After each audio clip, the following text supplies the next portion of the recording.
and he went back to jail for violating probation. That was the second overdose. Overdose 3 and 4 happened in the same week, about a year later. My son had started dating a girl who was also a recovering addict, and they started doing drugs together. They went to Northern Kentucky. He overdosed on a Monday to get drugs. They came back to Richmond. He overdosed again on a Friday. They were in a parking lot, and she was a mile away from the hospital but didn't know how to get him to the hospital, and called his dad to come and get him. And in their conversation, he was able to tell her to get to the hospital and get him there, because she didn't want to call 911 because she was afraid she would go to jail for drugs. His dad called me at that point and said, "You can get to Brennan quicker than I can." So I got there in about 5 minutes. He was still in the car. He was blue. He had aspirated. He wasn't breathing. And about that time, his dad pulled up. There was nobody trying to help get him into the emergency room, so his dad and I had to drag him out of the car, lifeless, screaming for somebody to help him because he wasn't breathing. And we finally got somebody to help him, and they gave him Narcan and brought him back and kept him for observation. And he went back to jail again because of probation violation, and was there for another 8 or 9 months until September of 2015.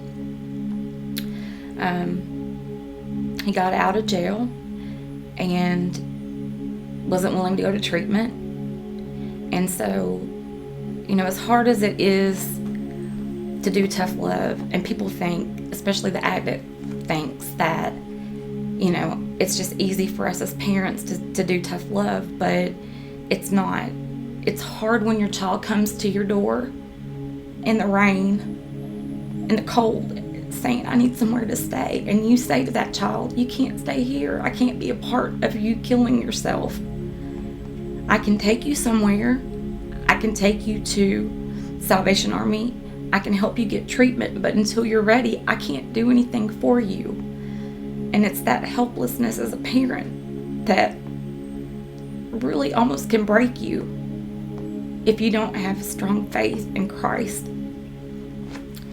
And it was on one particular day he had talked to his dad in September and said he was ready for treatment. He was ready to go to treatment. So his dad and I talked.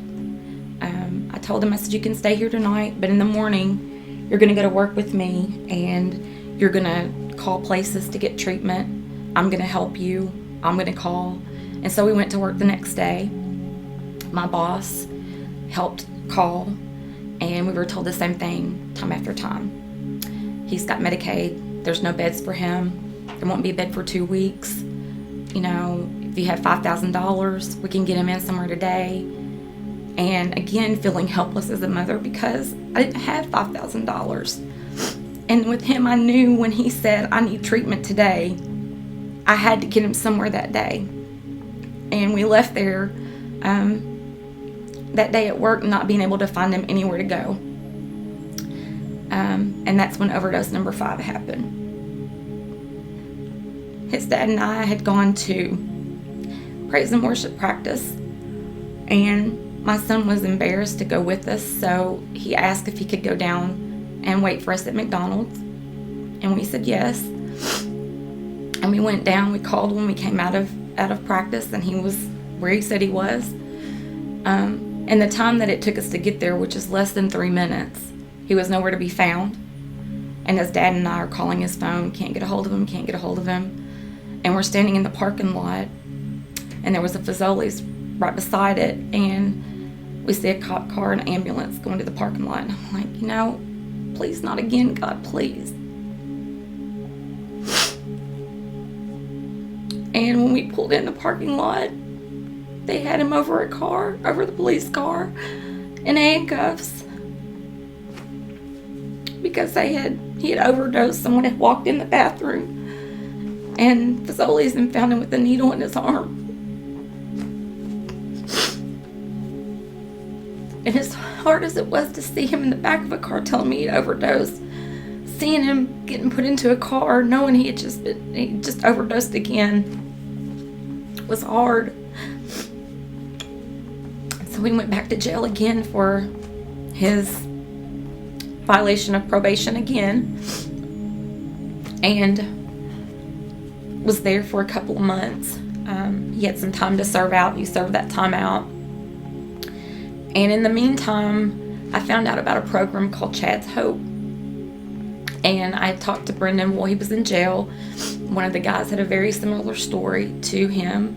And he had sent a letter to Brendan. And Brendan decided that he wanted to go to Chad's Hope when he got out of jail. I got a phone call one day from my son. Now, in all these years, 11 years of his addiction, we had not really spent a Thanksgiving together. We hadn't spent Christmas together, birthdays, or anything. And with him being my only child, those are the things that you live for.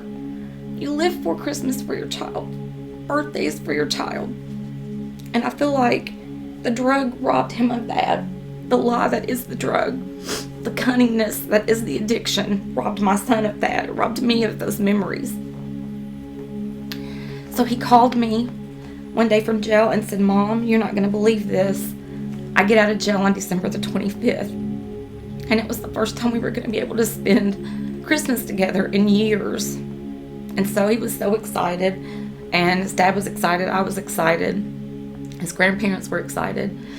And I had already determined that I was not going to do anything for Christmas. I just stopped doing things for Christmas years before that because it wasn't a happy time for me. But that Christmas, this past December, I decided I want him to have tradition. I want him to come home and have tradition. So in 2 days, I put together a meal. I put up a tree. I bought Christmas presents. And he was so excited when he came home. When he got released. I remember him walking in the door, and I had bought some lighted Christmas presents that were outside in the yard, and he's like, "Mom, those are so cute."